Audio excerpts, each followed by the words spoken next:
Speaker ಸ್ಥಾನಕ್ಕೆ UT Khader ಅವರು ರಾಜೀನಾಮೆ ಕೊಟ್ಟಿದ್ದಾರೆ. ಈಗ ಉಪಸಭಾಪತಿ ರುದ್ರಪ್ಪ ಲಮಾಣಿಗೆ ರಾಜೀನಾಮೆ ಸಲ್ಲಿಕೆ ಮಾಡಿದ್ದಾರೆ. ಮಂತ್ರಿ ಸ್ಥಾನ ಖಚಿತ ಆಗ್ತಾ ಇದ್ದಂತೆ ರಾಜೀನಾಮೆ ಸಲ್ಲಿಕೆ ಮಾಡಿದ್ದಾರೆ. ಯುಟಿ ಖಾದರ್ ಅವರ ಆಪ್ತ ಮೂಲಗಳಿಂದ ಮಾಹಿತಿ ಲಭ್ಯವಾಗ್ತಾ ಇದೆ. ಫ್ರೀಡಂ ಟಿವಿಗೆ ಯುಟಿ ಖಾದರ್ ಆಪ್ತ ಮೂಲಗಳು ಮಾಹಿತಿಯನ್ನು ಕೊಡ್ತಾ ಇದೆ. ಯುಟಿ ಖಾದರ್ ಅವರು ಈಗ ಸ್ಪೀಕರ್ ಸ್ಥಾನಕ್ಕೆ ರಾಜೀನಾಮೆ ಕೊಟ್ಟಿದ್ದಾರೆ. ಉಪಸಭಾಪತಿಯಾಗಿರುವಂತಹ ರುದ್ರಪ್ಪ ಲಮಾಣಿ ಅವರಿಗೆ ರಾಜೀನಾಮೆ ಸಲ್ಲಿಕೆ ಮಾಡಿದ್ದಾರೆ.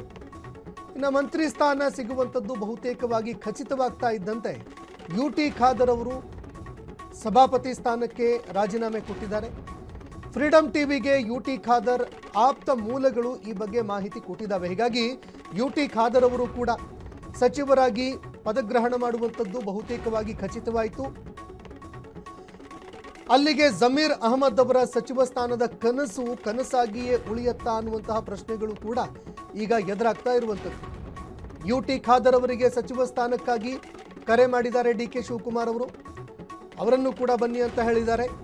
ಹೀಗಾಗಿ ಮುಖ್ಯಮಂತ್ರಿ ಅವರು ಫೋನ್ ಮಾಡ್ತಾ ಇದ್ದಂತೆ ಮಂತ್ರಿ ಸ್ಥಾನ ಖಚಿತವಾಗ್ತಾ ಇದ್ದಂತೆ ಉಪಸಭಾಪತಿ ರುದ್ರಪ್ಪ ಲಮಾಣಿ ಅವರಿಗೆ ಯುಟಿ ಖಾದರ್ ಅವರು ರಾಜೀನಾಮೆ ಕೊಟ್ಟಿದ್ದಾರೆ. ನೋಡಿ, ಇದರ ಬಗ್ಗೆ ಈ ಹಿಂದೆನೇ ಸಾಕಷ್ಟು ಮಾಹಿತಿಗಳು ಲಭ್ಯವಾಗಿತ್ತು. ಯುಟಿ ಖಾದರ್ ಅವರಿಗೆ ಸಚಿವ ಸ್ಥಾನ ಫಿಕ್ಸ್ ಅನ್ನುವಂತಹ ಮಾಹಿತಿಗಳು ಲಭ್ಯವಾಗಿತ್ತು.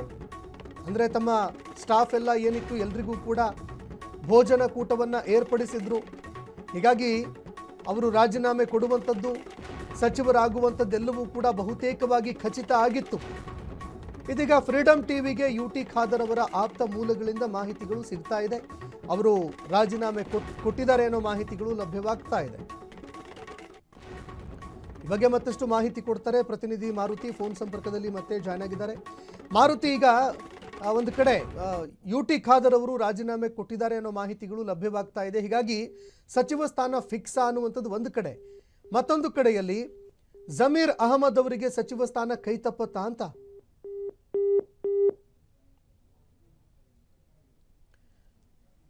ಓಕೆ, ಈಗ ಯುಟಿ ಖಾದರ್ ಅವರ ಕೆಲವು ಮೂಲಗಳಿಂದ ಮಾಹಿತಿಗಳು ಲಭ್ಯವಾಗ್ತಾ ಇದೆ. ಯುಟಿ ಖಾದರ್ ಅವರಿಗೆ ಸಚಿವ ಸ್ಥಾನ ಫಿಕ್ಸ್ ಅನ್ನುವಂತಹ ಮಾಹಿತಿಗಳು ಲಭ್ಯವಾಗ್ತಾ ಇರುವಂಥದ್ದು. ಹೀಗಾಗಿ ಯುಟಿ ಖಾದರ್ ಅವರು ರಾಜೀನಾಮೆ ಕೊಟ್ಟಿದ್ದಾರೆ ಅನ್ನೋ ಮಾಹಿತಿಗಳು ಲಭ್ಯವಾಗ್ತಾ ಇದೆ. ಇದರಿಂದ ಈಗ ಬಹುತೇಕವಾಗಿ ಯುಟಿ ಖಾದರ್ ಅವರು ಮುಂದಿನ ದಿನಗಳಲ್ಲಿ ಅಲ್ಪಸಂಖ್ಯಾತರ ನಾಯಕರನ್ನಾಗಿ ಅವರನ್ನ ಪ್ರಮೋಟ್ ಮಾಡೋದಕ್ಕೆ ಕಾಂಗ್ರೆಸ್ ನಿರ್ಧಾರ ಮಾಡಿದೆ ಅನ್ನುವಂಥದ್ದು ಒಂದು ಕಡೆ.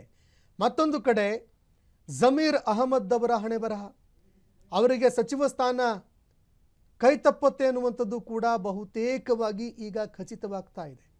ಮೊದಲ ಪಟ್ಟಿಯಲ್ಲಿ ಸಚಿವ ಸ್ಥಾನ ಇಲ್ಲ, ಎರಡನೇ ಪಟ್ಟಿಯಲ್ಲೂ ಕೂಡ ಸಿಗುತ್ತಾ ಇಲ್ವಾ ಅನ್ನುವಂತಹ ಒಂದು ಪ್ರಶ್ನೆ ಕೂಡ ಎದುರಾಗ್ತಾ ಇರುವಂಥದ್ದು.